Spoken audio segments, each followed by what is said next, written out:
저는 이 시간에 거듭남에 대해서 말씀드리도록 하겠습니다. เวลานี้ข้าพเจ้าอยากจะแบ่งปันพระวจนะของพระเจ้าเรื่องคือทรงการทรงบังเกิดใหม่ 거듭남이란 주제는 매우 중요합니다. เพราะว่าข้อนี้เป็นทรงการบังเกิดใหม่นี่เป็นสิ่งที่สำคัญมาก 오늘 본문 3절과 5절에서 예수님께서는 말씀하시기를 누구든지 거듭나지 않으면 하나님의 나라에 들어갈 수도 없고 하나님의 나라를 볼 수도 없다고 하십니다. พวกเราอ่านแล้วคือโยมบทที่3ข้อ3ถึง10นะครับ3และ5 3ถึง5นี้เป็นพวกเราต้องการไว้วางใจพระเจ้าและจะไม่ทรงถ้าไม่บังเกิดใหม่ก็เข้าสู่แผ่นดินสวรรค์ไม่ได้ 하나님의 나라에 들어갈 수 없다는 말은 구원받을 수 없다는 말이고 영원한 지옥에 들어간다는 말입니다. ถ้าไม่สามารถที่จะเข้าสู่แผ่นดินสวรรค์นั้นก็พวกเราต้องตกนรกแล้วก็มีพินาศตลอดเวลา 아무리 교회에 오래 다닌다 할지라도 아무리 좋은 일을 많이 하고 봉사를 열심히 한다고 할지라도 거듭나지 않으면 구원받을 수 없습니다. ถึงแม้พวกเราเป็นผู้ปฏิบัติที่ดีหรืออะไรที่รับใช้โบสถ์ต่างๆหรืออะไรที่งานต่างๆแต่ว่าถ้าไม่สามารถไม่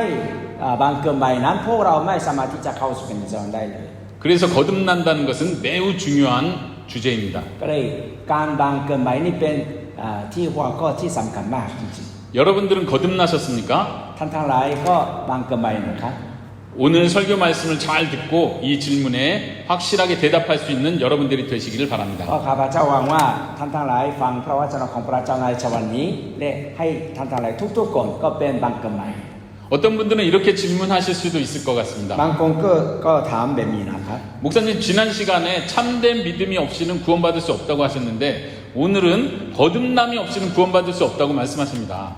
อาจารย์บอกอาจารย์บางคนถามว่าอาจารย์เมื่อกี้เดือนก่อนว่าถ้าไม่มีความเชื่อแท้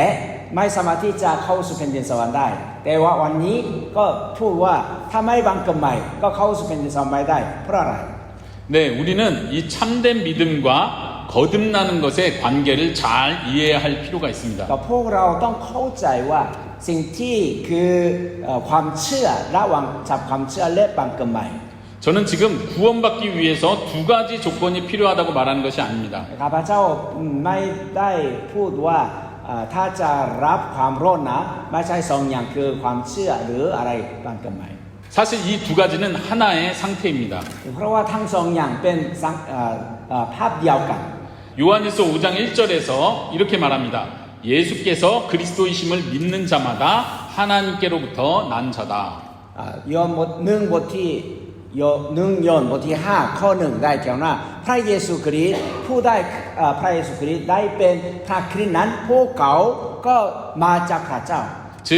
참된 믿음을 가진 사람은 곧 거듭난 사람입니다. กับผู้ที่มีความเชื่ออย่างแท้นั้นพวกเขาบังเกิดใหม่ 그러나 순서가 중요합니다. แต่ว่าคือกระบวนการที่อันดับที่1ที่2นี่เป็นสำคัญ 하나님께서 먼저 한 사람을 거듭나게 하시고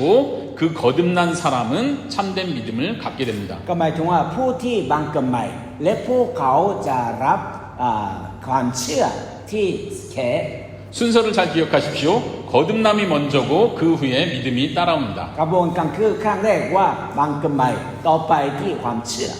저는 지난 시간에 참된 믿음은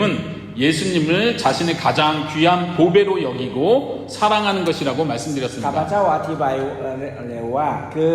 ผู้ที่มีความเชื่ออย่างแท้นั้นคือพวกเขาต้องรักพระเยซูคริสต์และจะบังเกิดใหม่ 참된 믿음은 단지 말과 행동의 문제가 아니라 근본적으로 마음의 문제입니다. แต่ความเชื่อนั้นไม่ใช่การกระทำนี่เป็นสิ่งที่อยู่ในใจ 참된 믿음은 우리가 결심하고 노력한다고 해서 얻어낼 수 있는 것이 아닙니다. ความเชื่อนี้เป็นไม่ใช่การกระทำของพวกเรา 우리는 하나님께서 먼저 우리의 마음을 새롭게 해주실 때 예수님을 참으로 믿을 수 แต่ 있습니다. เมื่อพวกเราเชื่อในพระเยซูคริสต์อย่างไรให้พระเจ้าให้เราชำระจิตใจของพวกเราและพวกเราสามารถที่จะเชื่อได้ 하나님께서 우리의 마음을 새롭게 해주시는 것 이것이 거듭남입니다. ก็สิ่งที่สำคัญคือว่าพระเจ้าชำระจิตใจของพวกเราให้เป็นคนใหม่ให้เป็นจิตใจใหม่ 바로 이렇게 새로운 마음을 가진 사람이 예수님을 최고로 사랑하는 참된 믿음을 소유하게 됩니다. กับผู้ที่ชำระสะอาดแล้วนั้นพวกเขาสามารถที่จะรักพระเยซูเจ้าได้ 여러분 참된 믿음과 거듭남의 관계를 좀 이해하시겠습니까? ท่านหลายเข้าใจระหว่างความสัมพันธ์คือความเชื่อแท้และบังเกิดใหม่ 네, เข้าใจไหมครับ 그러면 거듭남에 대해서 조금 더 자세하게 말씀드리도록 ถ้างั้นข้า 하겠습니다. พเจ้าอยากจะอธิบายคือเรื่องบังเกิดใหม่ 거듭남이란 하나님께서 우리의 마음을 새롭게 해주셔서 전혀 새로운 사람이 되는 것입니다. บังเกิดใหม่คือว่าพระเจ้าทำให้จิตใจของพวกเราให้เป็นจิตใจใหม่และให้เป็นคนใหม่ 고린도 후서 5장 17절은 다음과 같이 말합니다. 그런즉 누구든지 그리스도 안에 있으면 새로운 피조물이라 이전 것은 지나갔으니 보라 새 것이 되었도다. 2 โครินธ์บทที่5ข้อ17ว่าผู้ใดในพระเยซูคริสต์นั้นพวกเขาเป็นคนใหม่สิ่งสารพัดเก่าก็ล่วงไปแล้ว 전혀 새로운 마음을 받아 새로운 사람이 되는 것 이것이 거듭남입니다. ก็ผู้ได้เป็นคนใหม่ผู้ได้เป็นจิตใจใหม่และพวกเขาเป็นบังเกิดใหม่ด้วย 이전에는 죄를 좋아하고 죄를 짓는 것을 쉽게 생각했다면 거듭난 사람은 죄를 깨달을 뿐만 아니라 죄를 싫어하고 멀리하게 됩니다. กับผู้ที่ติดตามสำหรับในโลกนี้สมัยก่อนแต่ว่าผู้ได้บังเกิดใหม่นั้นพวกเขาก็จะเกลียดที่จะห่างไกลจากที่อดีตอันเดิม 이전에는 세상에서 얻는 기쁨이 좋아서 그것을 계속 추구했다면 거듭난 사람은 이제 예수님과의 교제를 기뻐하고 예수님을 더 알아가고 싶어합니다. ก็บางคนก็ติดตามคือที่อดีตอันเดิมนะครับที่ในโลกนี้แต่ว่าผู้ได้บังเกิดใหม่นั้นพวกเขาติดตามองค์พระเยซูคริสต์ 여러분들은 어떠십니까? ท่านอะไรคิดว่าก็เป็นอย่างไรบ้างครับ 여러분들도 거듭난 것 같습니까? ท่านอะไรคิดว่าได้บังเกิดใหม่หรือไม่ 완전히 새로운 사람이 되는 것 이것이 거듭남입니다. กับผู้ที่ได้จะเป็นคนใหม่นี่เป็นบังเกิดใหม่ 제 이야기를 하나 하도록 하겠습니다. ข้าพเจ้าจะแบ่งปันคำพยของข้าพเจ้าเองนะครับ 네, 저는 예전에는 드립 커피를 마시지 않았습니다. ข้าพเจ้าไม่เคยดื่มกาแฟที่ดริปกาแฟนะครับ 네, 드립 커피는 너무 쓰기 때문에 좋아하지 ก็ 않았습니다. กาแฟดริปนั้นก็จะขมบ้าง 네, 커피는 설탕이 많이 들어가고 크림이 많이 들어가야 달고 맛있습니다. และข้าพเจ้าชอบคือกาแฟใส่น้ำตาลและก็ใส่ครีมด้วยใช่ไหมครับ 그렇죠? อร่อยอร่อย 네, 그래서 옛날에는 저도 이런 커피를 5잔, 6잔씩 하루에 이렇게 마셨습니다. และข้าพเจ้าดื่มกาแฟที่ใส่น้ำตาลและก็ครีมด้วยนะวันละ4 แก้วหรือ 5 แก้ว 그런데 10년 전에 제 친구 한 명이 저를 위해서 드립 커피를 내려주면서 이거 먹어보라고 계속 권했습니다. แล้วประมาณ10 ปีก่อนเพื่อนสนิทของผมนะครับเตรียมคือดริปกาแฟดริปนี้ก็จะเตรียมแล้วก็จะให้ผมดื่ม 네, 그때는 처음 그 커피를 먹고 나니까 너무 쓴 거예요. 맛이 없어요. และครั้งแรกเมื่อข้าพเจ้าดื่มกาแฟนั้นก็จะขมมากแล้วก็ไม่อร่อยจริง 친구한테 말했죠. 아, 맛없다고 쓰다고. ๆและข้าพเจ้าตอบว่าไม่เอาเพราะว่าขมมากนะ 근데도 다음날 또 다음날 계속 먹어보라고. 진짜 맛있다고. 계속 แล้ว 줬습니다. ก็วันต่อไปก็จะเลี้ยงอีกครั้งหนึ่งนี่เป็นอร่อยดื่มนะ 나중에는 제가 아, 맛있어 이렇게 말했어요. แล้วก็ต่อไปบอกว่าตอบว่าอร่อยจริง 이제 맛이 없는데 그냥 맛있다고 말했어요. ๆก็เวลานั้นข้าพเจ้ายังไม่มีรสชาติที่ดีแต่รู้สึกยังไม่ชอบแต่ว่าข้าพเจ้าพูดว่าก็จะอร่อย 그런데 지금은요 드립 커피만 마십니다. แต่ว่าตอนนี้ข้าพเจ้าดื่มกาแฟดริปนะครับ 설탕과 크림이 들어간 커피는 제가 싫어합니다. และข้าพเจ้าไม่เอาที่กาแฟที่ใส่น้ำตาลครีมไม่เอา 드립 커피를 이제 너무 좋아해서 맛있는 콩을 찾아다닙니다. แล้วข้าพเจ้าชอบกับดริปนะครับก็เลยข้าพเจ้าหาที่เมล็ดที่ดี 예, 치앙마이에 가니까 치앙마이 있을 때 아주 좋은 커피 콩이 있어서 지금도 인터넷으로 치앙마이 콩을 배달해서 그걸로 먹습니다. และข้าพเจ้าเมื่ออยู่ที่เชียงใหม่ข้าพเจ้าเจอที่เมล็ดที่กาแฟกับดีๆแล้วก็ถึงปัจจุบันนี้ข้าพเจ้าสั่งที่ออนไลน์นะครับที่โทรศัพท์อินเทอร์เน็ตแล้วก็จะสั่งแล้วก็ กินที่บ้าน 우리 사모님께서 커피를 한 번씩 타주시는데 그 드립 커피가 너무 맛있습니다. และบางครั้งก็อาจารย์คริสนาเลี้ยงกาแฟดริปก็ดีอร่อย 제가 10년 전에 비하면요 커피의 관계에서는 전혀 새로운 사람이 되었습니다. และข้าพเจ้าเองนะครับเปรียบเทียบ10 ปีก่อนเกี่ยวกับกาแฟก็ข้าพเจ้าเป็นคนใหม่ 이것이 바로 거듭남입니다. นี่เป็นตัวอย่างหนึ่งคือว่าบางเกิดใหม่ 예전에 좋아했던 것을 더 이상 좋아하지 ห 않습니다. มายถึงว่าสมัยก่อนเวลานั้นก็ไปก่อนข้าพเจ้าชอบแต่ว่าตอนนี้ไม่ชอบเลย 이제는 예수님을 너무 좋아해서 계속 예수님을 찾게 됩니다. และข้าพเจ้าชอบหรือพวกเราชอบพระเยซูคริสต์ก็จะแสวงหาองค์พระเยซูคริสต์ 이제 죄를 싫어할 뿐만 아니라 죄의 냄새만 맡아도 너무나 싫습니다. และความผิดบาปก็ไม่เอาก็เมื่อมองเห็นอะไรที่ดูนั้นไม่เอาเลย 예전에는 착하게 살려고 열심히 노력했다면 이제는 예수님을 사랑하기 때문에 착하게 사는 것이 너무나 좋습니다. แล้วสมัยก่อนนั้นข้าพเจ้าอยากจะพยายามให้เป็นคนดีแต่ว่าตอนนี้รักพระเจ้าพระเยซูคริสต์ก็เลยการกระทำก็อัตโนมัติเกิดได้แบบนี้ 예수님이 너무 좋아서 예수님의 말씀에 순종하는 것이 너무나 기쁩니다. และข้าพเจ้ารักพระเยซูคริสต์และเชื่อฟังคำสั่งของพระเยซูคริสต์ก็ดีมาก 여러분들은 어떠십니까? ท่านทั้งหลายเป็นอย่างไรบ้างครับ 아멘. อาเมน 네, 예수님께서 거듭남에 대해서 말씀해 주신 것을 조금 더 살펴보도록 และ 하겠습니다. พระเยซูคริสต์เจ้าทรงตรัสหรืออธิบายที่บางเกินไปเป็นอย่างไร 오늘 읽은 4절 말씀에 예수님께서는 거듭나야 된다고 말하니까 니고데모가 예수님께 묻습니다. ข้อที่3พระเยซูคริสต์เจ้าได้อธิบายว่าคือบางเกินเป็นอย่างไรแล้วก็ข้อที่4นิโคเดมัสถามว่าบางเกินมาอย่างไรดี 사람이 늙으면 어떻게 날 수 있습니까? 두 번째 어머니 뱃속에 들어갔다가 나올 수 ก็ 있습니까? ตามที่นี้ว่าเป็นคนเดิมนี่เป็นคนชราก็เกิดมาอย่างไรดี 그것은 거듭나는 것이 아닙니다. ก็แบบนั้นไม่ใช่ที่บางเกินมา 예수님께서 5절에서 말씀하십니다. ก็พระเยซูคริสต์เจ้าตรัสที่ข้อที่5ว่า 사람이 물과 성령으로 나지 않냐면 하나님 나라에 들어갈 수 없다. พวกเราต้องบังเกิดใหม่ด้วยน้ำและพระวิญญาณบริสุทธิ์ถ้าไม่ได้แบบนั้นเข้าสู่เป็นนิสไม่ได้ 거듭난다는 것은 물과 성령으로 태어나는 것입니다. ก็บางเกิดใหม่นี่เป็นโดยน้ำและพระวิญญาณบริสุทธิ์ 엄마 뱃속에 사람의 몸이 엄마 뱃속에 들어갔다 나오는 것은 몸만 그렇게 되는 것이죠. 몸에 관계된 일입니다. สามารถที่จะพวกเราเข้าสู่ท้องของมารดาก็อีกครั้งหนึ่งแล้วก็มาออกมานี่เป็นแค่ร่างกายแค่เนื้อหนังเฉยๆ 그러나 거듭난다는 것은 성령으로부터 태어나는 것이고 영적인 일입니다. แต่บางเกิดใหม่นี่เป็นโดยพระวิญญาณบริสุทธิ์นี่เป็นเรื่องวิญญาณฝ่ายวิญญาณ 6절에서 그것을 말해주고 있습니다. แล้วก็ข้อที่6ได้เขียนว่า 육으로 태어난 것은 육이고 성령으로 태어난 것은 ก็ 영이다. ผู้ที่บังเกิดตามเนื้อหนังก็เนื้อหนังแต่ว่าผู้ที่บังเกิดฝ่ายพระวิญญาณบริสุทธิ์ก็พระวิญญาณบริสุทธิ์ 예수님은 지금 영적인 문제를 이야기하고 계십니다. ก็พระเยซูคริสต์เจ้าอธิบายเรื่องเกี่ยวกับฝ่ายวิญญาณ 사람이 근본적으로 변화되는 것, 다시 말해서 마음이 근본적으로 새롭게 되는 것이 거듭남입니다. กับผู้ที่บังเกิดใหม่และคนที่คนใหม่ๆจากที่ในใจนี้เป็นบังเกิดใหม่อย่างแท้ 니고데모가 이해했습니까? นิโคเดมัสได้เข้าใจแล้วหรือยังครับ 아, 그렇군요 하고 깨달았습니까? กับนิโคเดมัสเข้าใจเรื่องแล้วหรือยังครับ 아니요, 그렇지 ไม่ 못했습니다. ใช่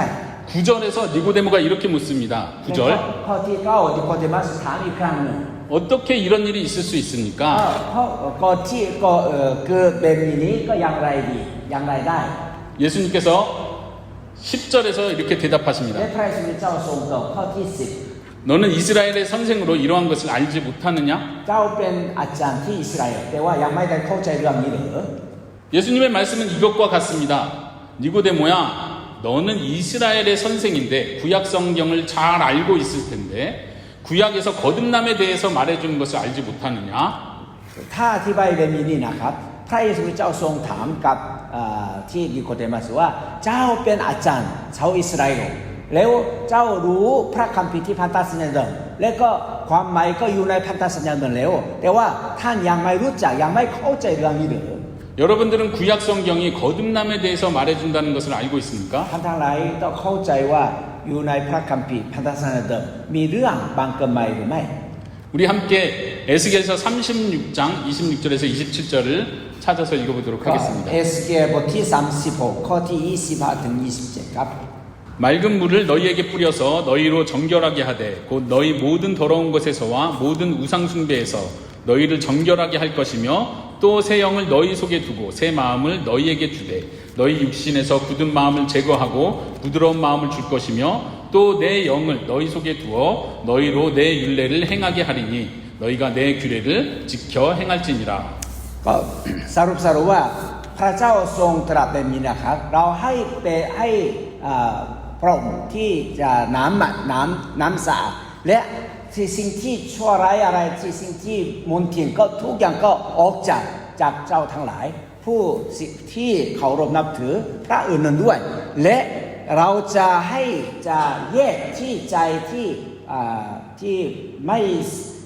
นุนนั้นเน้นอะไรที่ติดสนิทจากพี่อื่นนั้นก็จะเตกด้วยและท่านทั้งหลายจะปฏิบัติตามพระบัญญัติของเราด้วย 네, 여기에 보면은 27절, 25절과 27절에 중요한 단어가 나옵니다. ก็ข้อที่25และก็27มีข้อที่สำคัญก็มี 물과 성령이라는 단어가 ก็ 나오죠. น้ำและพระวิญญาณบริสุทธิ์ 먼저 하나님께서는 이스라엘 백성에게 물을 뿌려서 깨끗하게 하시겠다고 ก็ได้ 말씀하십니다. แก่ว่าพระเจ้าทรงชำระสะอาดด้วยน้ำ 물을 뿌린다는 것은 하나님께서 죄 많은 이스라엘 백성을 용서하시고 깨끗하게 해주신다는 것을 상징합니다. พระเจ้าพระองค์นี้น้ำนั้นให้พวกเขาจะสะอาดและก็จะเป็นทำความสะอาดด้วย 그리고 27절에서는 하나님께서 이스라엘 백성들에게 하나님 자신의 영, 곧 성령님을 주시겠다고 และ 말씀하십니다. เอสเกลที่ข้อที่27ได้เขียนว่าพระเจ้าทรงตรัสว่าเราจะให้มอบวิญญาณของเราคือพระวิญญาณของพระเจ้าและพระวิญญาณพระเจ้าอยู่กับเจ้าทั้งหลาย 하나님께서 성령님을 그들에게 주시는 이유는 무엇입니까? ก็เป้าหมายคือพระเจ้ามอบพระวิญญาณบริสุทธิ์กับพวกเขาคืออะไร 하나님의 법을 지켜 행하게 하기 위해서입니다. เพื่อพวกเขาปฏิบัติตามพระบัญญัติของพระเจ้า 하나님께서는 우리의 죄를 깨끗하게 씻어주실 뿐만 아니라 성령님을 우리 마음에 주셔서 우리 마음을 새롭게 하시고 하나님의 말씀에 기쁘게 순종하게 해주십니다. ก็หมายถึงว่าพระเจ้าทรงชำระบาปของพวกเราคือให้เราเป็นคนสะอาดและพระเจ้ามอบ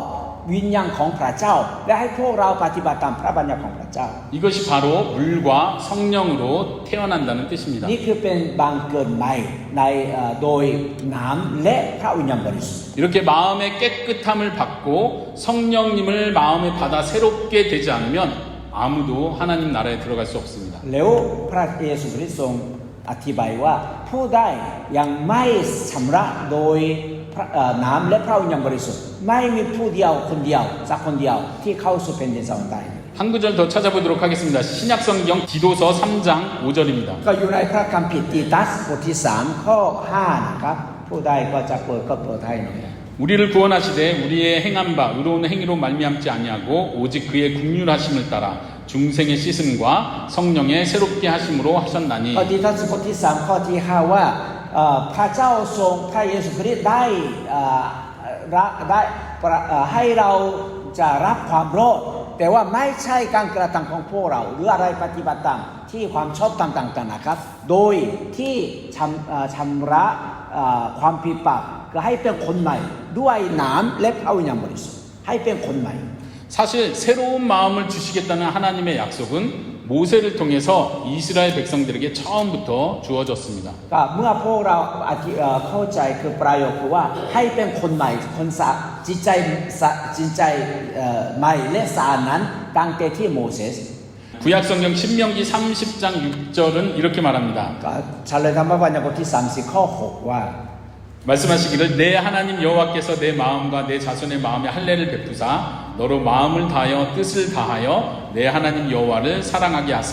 너로 생명을 얻게 하실 것이며 ก็พระเจ้าทรงประทานความพระเมตตาให้พวกเราจะรักพระเจ้าด้วยใจสิ้นสุดใจทุกสิ่งทุกอย่างและให้พวกเราจะรับชีวิตใหม่ 모세는 40년간 이스라엘 백성들을 인도하면서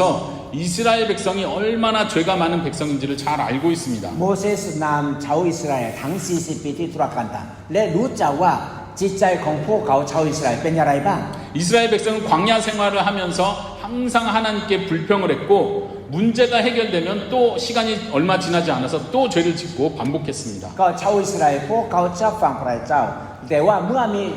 มีความยากลำบากอะไรเจอปัญหาต่างๆพวกเขาตัดทิ้งกับพระเจ้าและพวกเขานับถือพระอื่นก็พวกเขาทำแบบนี้ก็กลับใจเสียใหม่ก็กาจากคนใหม่ก็กลับใจเสียใหม่ทำผิดไปแล้วก็กลับใจเสียใหม่แบบนี้นี่เรื่อยๆ 이스라엘이 나라를 이루고 나서 그 나라의 몇백 년의 역사 동안은 어땠습니까? ก็เมื่อชาวอิสราเอลก็ได้ขึ้นที่ประเทศอิสราเอลแล้วพวกเขาประวัติศาสตร์ของพวกเขาเป็นอย่างไรบ้าง 이스라엘 백성은 끊임없이 하나님의 말씀에 순종하지 않았고 다른 우상들을 계속해서 섬겼습니다. ชาวอิสราเอลพวกเขาไม่ได้เป็นผู้ปฏิบัติองค์พระผู้เป็นเจ้าผู้เดียวเท่านั้นพวกเขาติดตามคือพระอื่นด้วย 하나님께서 벌을 내리시면 이스라엘 백성들이 죄를 깨닫고 하나님께 회개했습니다. 그러나 시간이 얼마 지나지 않아서 또 다른 우상을 섬겼습니다. เมื่อพระเจ้าลงโทษสำหรับพวกเขาชาวอิสราเอลพวกเขากลับใจเสียใหม่แต่ไม่นานเท่าไรพวกเขา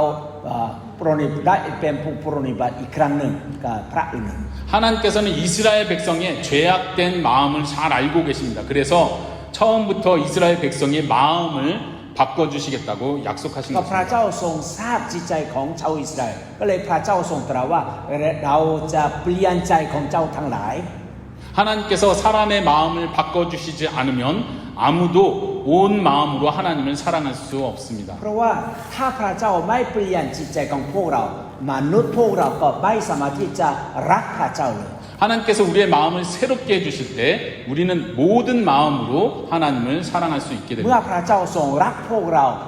าก็รักพระเจ้าได้ 이것이 바로 우리가 생명을 얻을 수 있는 유일한 길입니다. นี่คือเป็นวิธีอย่างเดียวคือว่าให้เรารับชีวิตนิรันดร์ 우리는 예수님께서 우리에게 가르쳐 주신 가장 큰 계명을 잘 알고 ก็ 있습니다. พวกเรารู้ว่าจำได้ว่าคือพระเยซูเจ้าทรงตรัสอธิบายว่าพระบัญญัติอย่างยิ่งใหญ่สูงมากที่สุดคืออะไร 그것이 무엇입니까? เป็นอะไรครับ 네, 하나님을 사랑하라. และรักพระเจ้า 그런데 어떻게 사랑하라고 말씀하셨습니까? และพระเจ้าทรงอธิบายตรัสว่ารักพระเจ้าอย่างไร 마가복음 12장 30절 31절을 읽어보겠습니다. มาระโกบทที่12ข้อที่30และ31 내 마음을 다하고 목숨을 다하고 뜻을 다하고 힘을 다하여 주 너희 하나님을 사랑하라. ก็พระเจ้าทรงพระเยซูเจ้าทรงอธิบายว่าพวกเรารักพระเจ้าอย่างไรด้วยใจด้วยชีวิตด้วยสุดกำลังและก็พลังด้วยแบบนี้ 둘째는 이것이니 내 이웃을 내 자신과 같이 사랑하라 하신 것이라. 이보다 더 큰 계명이 없느니라. และพระบัญญัติที่สองคือว่าจงรักเพื่อนบ้านเหมือนกันเป็นตนเองและใหญ่กว่านี้ไม่มี 여러분들은 온 마음을 다하고 온 목숨, 힘, 뜻을 다해서 하나님을 사랑하십니까? พวกเรารักพระเจ้าด้วยจิตสิ้นสุดกำลังกับชีวิตด้วยพวกเรารักพระเจ้าหรือ 어렵죠. ยากใช่ไหมครับยาก 하나님을 사랑하십니까? 그러면 아멘 합니다. กับว่าพวกเราถามว่าท่านทั้งหลายรักพระเจ้าไหมคำตอบสารว่าอย่างไรครับเอเมนใช่ไหม 그런데 온 마음으로 하나님을 사랑하십니까? 그러면 이렇게 됩니다. แต่ว่า 대답을 ถ้า 못하죠. พวกเราถามว่าท่านทั้งหลายรักพระเจ้าด้วยสุดกำลังด้วยชีวิตทั้งสิ้นหรือท่านนั้นพวกเรายังไม่ได้พร้อม 하나님을 많이 사랑하십니까? 그러면 아멘 할 수 있습니다. ก็ถ้าพวกเราถามว่าท่านทั้งหลายพวกเรารักพระเจ้ายิ่งใหญ่หรือท่านนั้นพวกเราก็อาเมนได้ 그런데 마음 100%를 다해서 하나님을 사랑하십니까? 그러면 생각해 보겠습니다. 이렇게 나올 것 แต่ 같아요. ถ้าพวกเราก็จะถามว่าท่านทั้งหลายพวกเรารักพระเจ้าจะด้วยสุดกำลังสุดจิต100% รักได้ไหมท่านนั้นตอบสนองว่าอย่างไรครับเอเมนเหรอเอเมนอยากเอเมน 우리의 마음은 하나님도 사랑하고 자꾸 다른 것도 사랑하고 싶은 마음이 있습니다. ก็จิตใจของพวกเรา ก็ส่วนมากนะครับรักพระเจ้าและรักอื่นๆด้วยใช่ไหมครับ 우리의 생각은 하나님을 가장 많이 사랑해야지라고 하지만 우리의 마음은 나도 모르게 또 다른 거를 사랑하고 있어요. ความคิดของพวกเรา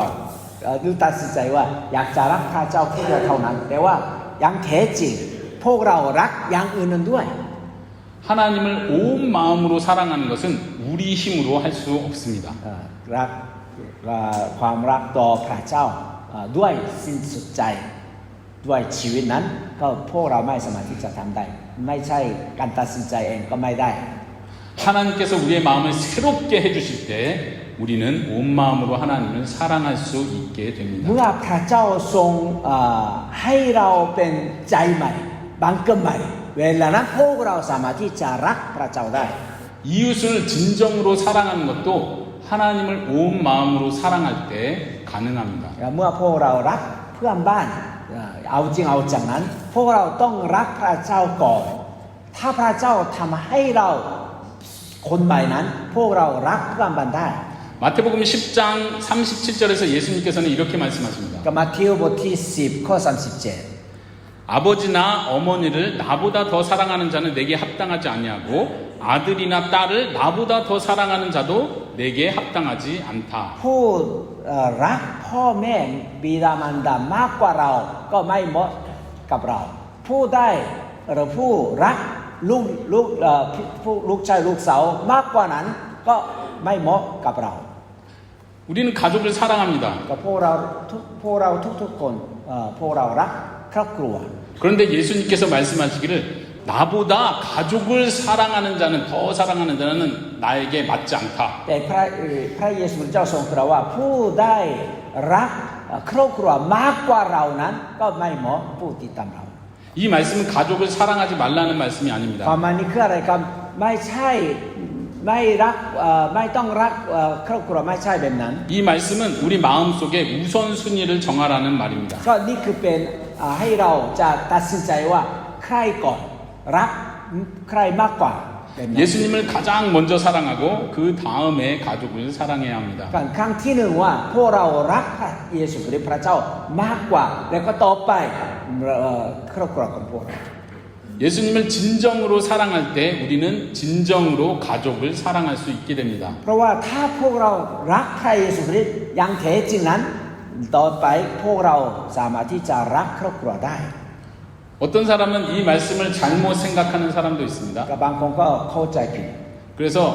나는 예수님을 사랑하니까 가족을 사랑하지 않아도 돼. 이렇게 생각하는 사람이 있어요. กับบางคนพูดว่าข้าพเจ้ารักพระเยซูคริสต์ก็เลยไม่อยากจะรักครอบครัว 잘못된 อัน 생각이죠. นี้ก็เป็นคิดผิด 예수님께서는 예수님을 가장 먼저 사랑하고 그 다음 가족들을 사랑하라고 ก็หมาย 말씀하십니다. ถึงว่าพระเยซูเจ้าทรงสอนว่าพวกเราต้องรักพระเจ้าก่อนพระเยซูก่อนที่หลังพวกเรารักครอบครัวได้ 만약 우리가 가족을 사랑해서 가족들과 함께 놀러 가느냐고 주일 예배를 빠지게 된다면 우리는 하나님을 첫 번째로 사랑하는 것이 아닙니다. ก็สมมุติวันอาทิตย์มีงานแล้วก็จะไปเที่ยวกับครอบครัวนั้นพวกเราไม่ใช่รักพระเจ้าก่อน 만약 가족들을 사랑한다고 말하면서 가족을 위해서 돈을 벌고 가족에게 좋은 음식을 주는데 가족에게 최고로 귀한 예수님을 소개해 주지 않는다면 그것은 가족을 제대로 사랑하는 것이 아닙니다. แล้วอีกหนึ่งคือว่าถึงแม้พวกเรารักครอบครัวแต่ว่าถ้าพวกเรายังไม่แนะนำพระเยซูคริสต์กับครอบครัวนั้นพวกเรายังไม่รักครอบครัวอย่างแท้ 가족을 진짜로 사랑한다면 가족에게 가장 귀한 예수님을 소개해 주어야 합니다. เพราะว่าถ้าพวกเรารักพระเจ้านั้นพวกเราต้องแนะนำพระเยซูคริสต์เพราะว่าพระเยซูคริสต์ทรงเป็นผู้ที่มีคุณค่าหรืออะไรที่จะผู้ช่วยรอดได้ใช่ไหม 우리는 예수님을 사랑하는 만큼 가족을 사랑할 수 있게 됩니다. ถ้านั้นพวกเรารักพระเจ้าพระเยซูคริสต์ก่อนแล้วก็พวกเรารักเพื่อนบ้านหรือครอบครัวได้ 거듭난 사람은 이와 같이 예수님을 최고로 사랑하는 กับ 사람입니다. ผู้ที่บังเกิดใหม่นั้นพวกเขารักพระเยซูคริสต์เจ้าพระเจ้ามากกว่าผู้อื่น 거듭난 사람은 예수님을 최고로 사랑하기 때문에 다른 사람들을 진심으로 사랑합니다. และผู้ใดบังเกิดใหม่นั้นพวกเขารักพระเยซูคริสต์พวกเขาก็รักเพื่อนบ้านก็อัตโนมัติ 여기서 우리가 오해하지 말아야 할 것이 한 가지가 และ 있습니다. พวกเราระวังสักหนึ่งอย่างนะครับ 거듭난다고 해서 우리가 갑자기 완벽한 사람이 된다는 뜻은 아닙니다. กับผู้ใดบางกระใหม่แต่ว่ายังไม่สมบูรณ์แบบ 100% 이제는 우리가 죄를 하나도 짓지 않고 하나님을 완벽하게 사랑한다는 뜻이 아닙니다. ก็หมายถึงว่าถึงแม้พวกเราทำบางกระใหม่แต่ว่าพวกเรายังทำผิดบาปอยู่ 그러나 거듭난 사람은 근본적인 변화가 있습니다. แต่ว่าผู้ใดบางเกินนั้นพวกเขาได้เปลี่ยนแปลงก็จะยังลึกอยู่ 예전과 전혀 다른 삶의 방식으로 살아갑니다. หมายถึงว่าพวกเขามีระบบหรืออะไรที่ระเบียบคือการดำเนินชีวิตใหม่ 거듭난 것은 이제 시작된 것을 의미합니다. ผู้ที่บางเกินใหม่นั้นพวกเขาเริ่มใหม่ 아기가 엄마 뱃속에 있을 때 어떻게 숨 쉬는지 아십니까? ก็เมื่อเด็กอยู่ในท้องของคุณแม่นะครับก็เด็กนั้นคือทารกหายใจอย่างไร 뭘 기억이 잘 안 나시죠? ทั้งอะไรก็ 뱃속에 있을 때 기억이 안 나요. จำได้ไหมครับเมื่ออยู่พวกเรานะทั้งหลายอยู่ในท้องคุณแม่มันดาพวกเราหายใจอย่างไร 엄마 뱃속에 있을 때는요, 탯줄로 숨을 쉽니다. เมื่อเด็กอยู่ในท้องคุณแม่ก็มีใส่นะแต่ก็จะหายใจด้วยกับมันดา 근데 엄마 뱃속에서부터 태어나면 그때부터 처음으로 입으로 숨을 쉬기 시작합니다. แล้วเมื่อออกจากแม่นั้นตั้งแต่เวลานั้นเขาหายใจเอง 전혀 새로운 방식으로 숨을 쉬는 ก็ 겁니다. หมายถึงว่าใช้การใช้ระบบใหม่เกี่ยวกับการหายใจ 거듭난 사람도 근본적인 변화가 있기 때문에 전혀 새로운 방식으로 살기 시작합니다. ผู้ที่บางกระใหม่ก็พวกเขามีวิธีใหม่ก็เลยระบบของการดำเนินชีวิตก็ใหม่ด้วย 예수님을 완벽하게 사랑하는 건 아니지만 예수님을 진심으로 사랑하게 됩니다. ก็ถึงแม้ว่าพวกเราไม่สามารถที่จะรักพระเยซูคริสต์เจ้าสมบูรณ์แบบก็จะที่ไม่มีตำหนิอะไรที่ไม่มุนทินเลยนะแต่ว่าพวกเรารักพระเยซูคริสต์เจ้าก็มากกว่าเอาจริงเอาจัง 그리고 예수님을 사랑하는 마음은 계속해서 커져갑니다. และการตัดสินใจที่จะรักให้เรารักพระเยซูคริสต์เจ้าก็มากขึ้นสูงขึ้น 아이가 엄마 뱃속에서 태어나서 계속해서 자라가는 것처럼 거듭난 사람도 그렇게 계속해서 자라갑니다. ก็เมื่อเด็กออกจากแม่มารดาแล้วก็เจริญเติบโตขึ้นเช่นเดียวกันเมื่อพวกเราเกิดบางกระใหม่พวกเขาก็เจริญเติบโตขึ้นถึงพระเยซู 우리 사람들은요 서로 사랑한다고 하면서 그래서 사랑해서 결혼했다고 하면서도 때로는 미워하고 결국에는 이혼하기도 합니다. ก็พวกเรารักกันซึ่งกันและกันแล้วก็เฉพาะหนุ่มๆสาวๆก็จะแต่งงานแต่ว่าบางครั้งมีปัญหาก็เลยพวกเราก็มีหลายและเสียก็บางครั้งก็จะแตกแยก 저와 아내가 결혼한 지 20년이 넘었습니다. เด็กอาจารย์และก็ภรรยาและก็ได้แต่งงาน20 ปี 처음 결혼할 때보다 지금 더 많이 사랑하는 것 같아요. และข้าพเจ้าคิดว่าจริงเหรอคะ 네. 아멘. รักมากกว่าเมื่อแต่งงาน20 ปีก่อน 여러분들도 그러십니까? ถ้าท่านอะไรก็เป็นอะไรบ้างครับ 그래야 합니다. ต้องเป็นนั้นอาเมน 그런데 사람들은 이 사랑의 감정이 자꾸 작아진 때가 많이 있습니다. แต่ว่าบางครั้งก็พวกเรามีเมื่อแต่งงานก็ยังสูงอยู่แต่ว่าที่หลังก็ลดลง 그러나 거듭나서 예수님을 사랑하게 된 사람은 계속해서 끊임없이 그 사랑이 커져갑니다. แต่เมื่อพวกเราบางเกินใหม่ในพระเยซูคริสต์ความรักของพวกเราในการดำเนินชีวิตก็จะมากขึ้นเพิ่มขึ้น 왜 그런지 เพราะ 아십니까? อะไรครับ 우리는 실패하지만 예수님이 우리를 사랑하는 것은 실패하지 않기 ถึง 때문에 แม้พวกเราทำผิดหรืออะไรพวกเราก็ยอมแพ้แต่ว่าความรักจากพระเยซูคริสต์ไม่แพ้เลยอาเมน 예수님께서 먼저 우리를 사랑해 주셨습니다. พระเยซูคริสต์รักเราก่อน 예수님께서는 우리가 죄인일 때 우리를 사랑해 주셨습니다. เมื่อพวกเราเป็นคนบาปพระเยซูคริสต์รักพวกเราแล้ว 그리고 예수님의 사랑은 변하지 않습니다. และความรักของพระเยซูคริสต์เจ้าไม่เปลี่ยนแปลง 예수님의 사랑은 더 작아지지 않습니다. ความรักของพระเยซูเจ้าไม่ลดลง 우리는 실패할지라도 예수님은 실패하지 แม้ 않습니다. พวกเราผิดถึงแม้พวกเราไม่สำเร็จแต่ว่าความรักของพระเยซูเจ้าก็สำเร็จได้ 사도 바울은 로마서 8장 38절 39절에서 이렇게 말합니다. ก็อาจารย์เปาโลพูดถึงเรื่องพระเยซูคริสต์โรมบทที่8ข้อ31ถึง39ว่า 내가 확신하노니 사망이나 생명이나 천사들이나 권세자들이나 현재 일이나 장래 일이나 능력이나 높음이나 깊음이나 다른 어떤 피조물이라도 우리 주 그리스도 예수 안에 있는 하나님의 사랑에서 끊을 수 อา 없느니라. จารย์เปาโลได้เขียนว่าข้าพเจ้าเชื่อมั่นว่าไม่มีสักเดียวที่จะแยกจากหรือแตกแยกจากความรักของพระเจ้าถึงแม้ว่าสูงต่ำกว้างอะไรที่ชีวิตความยากลำบากอะไรที่ถึงแม้ว่าความตายพวกเราไม่สามารถที่จะแยกระหว่างความรักความสัมพันธ์ความรักจากพระเยซูคริสต์ 예수님과의 사랑은 반드시 점점 더 깊어지고 풍성해질 것입니다. ถ้าผู้บังเกิดใหม่คือความรักต่อพระเยซูคริสต์ก็กว้างขึ้นสูงขึ้นและก็ยังลึกได้ 거듭난 사람은 그 마음이 새롭게 변화된 사람입니다. กับผู้ได้บังเกิดใหม่นั้นพวกเขาก็เปลี่ยนจิตใจใหม่ด้วย 마치 제가 더 맛있는 커피를 찾아서 다니는 것처럼 거듭난 사람도 예수님과 더 깊은 사랑의 관계를 찾게 돼 있습니다. กับผู้ที่ชอบคือกาแฟที่ดีนั้นพวกเขาเดินไปเดินมาแล้วก็จะเยี่ยมที่โน่นจะหากาแฟที่รสชาติดีๆใช่ไหมครับเช่นเดียวกันเมื่อบังเกิดใหม่พวกเขาก็จะเจริญเติบโตขึ้นด้วยความรักของพระเจ้าที่นี่ที่โน่นด้านนี้ด้านนั้น 여러분들은 두리안 과일을 좋아하십니까? ท่านอะไรชอบทุเรียนนะครับ 두리안을 안 좋아하시는 분 한번 손들어 봐 ใคร 주시겠습니까? ใครไม่ชอบทุเรียนครับใครไม่ชอบ 냄새가 싫어. ก็แหมนไม่ 네, ไม่เอา 저기 제 딸하고 예, 저도 두리안을 좋아하지 않습니다. ลูกสาวไม่ชอบและข้าพเจ้าก็ไม่ชอบด้วย 냄새가 너무 안 좋아서 เพราะยัง 별로 ไม่ 안 ชิม 좋아합니다. ที่เป็นกลิ่น 여러분들은 냄새가 안 좋은 과일을 왜 แต่ 좋아하십니까? ว่าส่วนมากคนไทยกับคนต่างชาติชอบทุเรียนถึงแม้ว่าไม่กลิ่นนะกลิ่นหอมแต่ว่าทำไมชอบครับ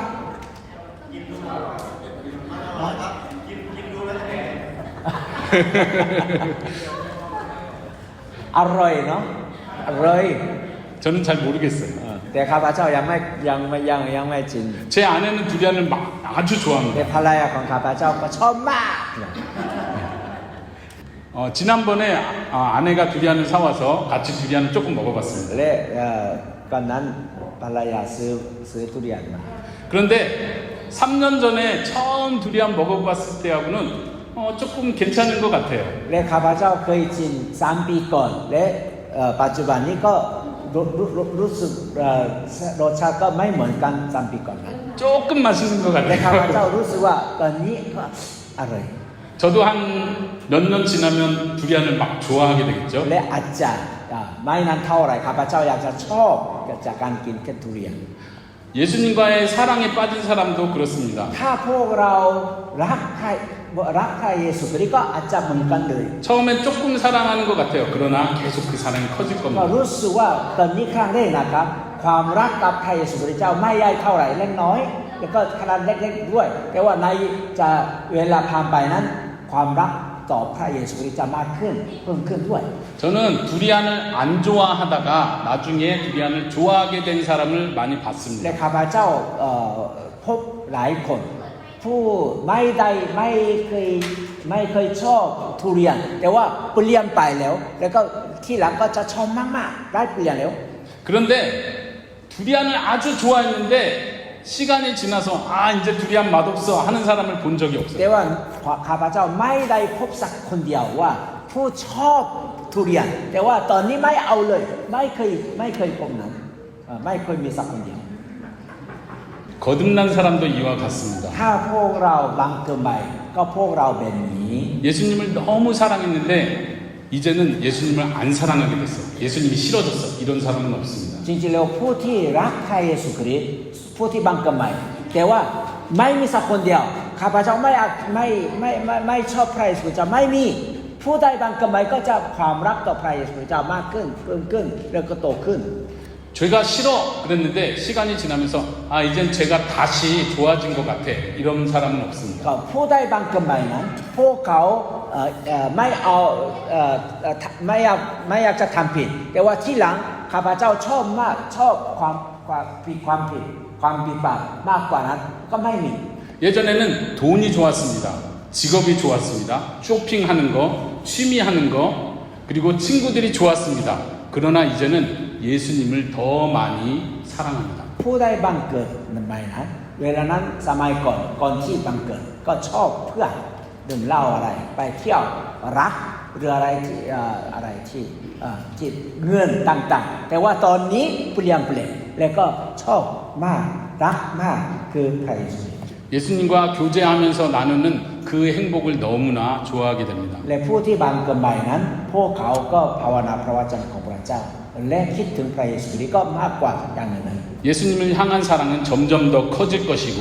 예수님께 순종하는 기쁨도 더 커질 และ 것입니다. ผู้ใดบังเกิดนั้นพวกเขาก็ชอบฟังดี และก็พวกเขามีความชื่นชมยินดีมากขึ้นผู้สิ่งที่ติดตามองค์พระเยซู 이제 제가 여러분들에게 다시 한번 마지막으로 질문드리겠습니다. และข้าพเจ้าอยากจะถามครั้งสุดท้ายนะครับ 여러분들은 거듭나셨습니까? ท่านทั้งหลายได้บังเกิดใหม่หรือ 만약 여러분들이 저는 거듭난 것 같은데요라고 생각한다면 하나님께 감사의 기도를 드리십시오. ถ้าท่านทั้งหลายนะข้าพเจ้าคิดว่าข้าพเจ้าบังเกิดใหม่นั้นพวกท่านทั้งหลายก็ขอบพระคุณต่อพระเจ้า 왜냐하면 거듭나는 것은 하나님의 은혜이기 เพ 때문입니다. ราะว่าบังเกิดใหม่นี่เป็นพระคุณของพระเจ้า 내가 노력해서 새로 태어난 것이 아닙니다. เพราะว่าพวกเราไม่ได้กระทำไม่ได้พยายามจะเป็นคนใหม่ไม่ใช่ 하나님께서 예수님의 은혜로 나를 새롭게 만들어 주신 것입니다. เพราะว่าพระเจ้าให้เราเป็นคนใหม่โดยพระคุณของพระเยซู 그러나 거듭나셨습니까? 라는 질문에 저는 잘 모르겠어요 라고 대답하는 사람이 있다면 하나님께 기도하시기 바랍니다. แต่ว่าผู้คิดว่าในใจว่าข้าพเจ้ายังไม่รู้สึกว่ายังไม่บังเกิดใหม่นั้นพวกเราต้องอธิษฐานกับพระเจ้า 하나님 저에게도 거듭남의 은혜를 주세요. 이렇게 อธิษ 기도하십시오. ฐานว่าพระเจ้าเจ้าข้าขอทรงประทานความพระเมตตาพระคุณให้ข้าพระองค์จะบังเกิดใหม่ 예수님을 최고로 사랑할 수 있게 해주세요. 기도하십시오. และอธิษฐานว่าให้ข้าพระองค์จะรักพระเจ้าพระเยซูได้มากกว่าหรือมากที่สุดอย่างหนึ่ง 저의 눈을 열어서 예수님의 아름다움을 볼 수 있게 해주세요. 이렇게 ก็ 기도하십시오. อธิษฐานว่าขอให้เปิดสายตาของข้าพระองค์และให้ข้าพระองค์มองเห็นดวงดูคือความสวยงามของพระเจ้า 하나님의 선하심을 맛보아서 알 수 있게 해주세요. 이렇게 기도하십시오. และอธิษฐานว่าขอให้ข้าพระองค์จะชิมที่ความรสชาติที่อร่อยของพระเจ้าด้วย 세상이 주는 기쁨보다 예수님과 함께하는 기쁨이 최고의 기쁨이 되게 해주세요. ก็อ 기도하십시오. ธิษฐานว่าความชื่นชมยินดีหรืออะไรความเปลี่ยนแปลงอะไรที่ดีใจในโลกนี้ไม่ใช่แบบนั้นก็มากกว่านั้นคืออยู่ในพระเยซู 예수님을 알아가는 것이 더 많이 알아가는 것이 저의 인생의 최고의 목표가 되게 해주십시오. และ 기도하십시오. ให้เป้าหมายใหม่คือจะรู้จักพระเยซูเจ้ามากขึ้น 나를 사랑해 주시는 예수님의 이름이 모든 세계 위에 가장 높아지는 것을 기뻐하는 사람이 되게 해주십시오. 이렇게 และ 기도하십시오. อธิษฐานว่าให้ข้าพระองค์จะมองเห็นคือพระนามของพระเจ้าคือสูงสุดในเหนือที่อื่นๆด้วย 하나님께서 기도하는 자에게 반드시 응답하여 주실 줄로 믿습니다. ข้าพเจ้าเชื่อว่าผู้ใดอธิษฐานกับพระเจ้านั้นพระเจ้าทรงตอบสนองได้อาเมน 이 시간 우리 함께 기도하도록 하겠습니다. เวลานี้พวกเราอธิษฐานด้วยกันนะครับ